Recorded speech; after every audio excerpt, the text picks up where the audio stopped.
సంతకాల సేకరణ పేరిట గవర్నర్ ని జగన్ తప్పు పట్టిస్తున్నారని మంత్రి సత్యకుమార్ యాదవ్ విమర్శలు చేశారు.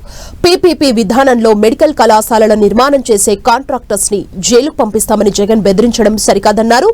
జగన్ వైఎస్ఆర్ హయాంలో కూడా పీపీపీ విధానంలో పలు ప్రాజెక్టులు చేపట్టిన విషయాన్ని గుర్తు తెచ్చుకోవాలన్నారు. జగన్ కు దమ్ముంటే కోర్టుకు వెళ్లి పీపీపీ విధానంపై సవాల్ చేయాలన్నారు సత్యకుమార్ యాదవ్.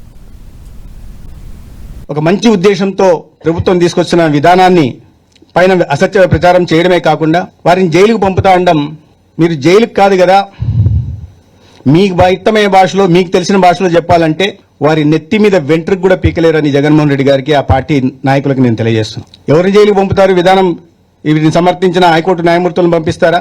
విధానాన్ని తీసుకొచ్చిన నీతి ఆయోగ్ను జైలుకు పంపిస్తారా? లేదా ఈ విధానాన్ని తీసుకొచ్చిన ఎన్డీఏ విధానాన్ని తీసుకొచ్చిన పీపీపీ మోడల్లో అభివృద్ధి కార్యక్రమాల నిర్మాణానికి శ్రీకారం చుట్టిన ఎన్డీఏ ప్రభుత్వ అధినేత నరేంద్ర మోడీ గారిని కూడా మీరు జైలుకు పంపిస్తారా?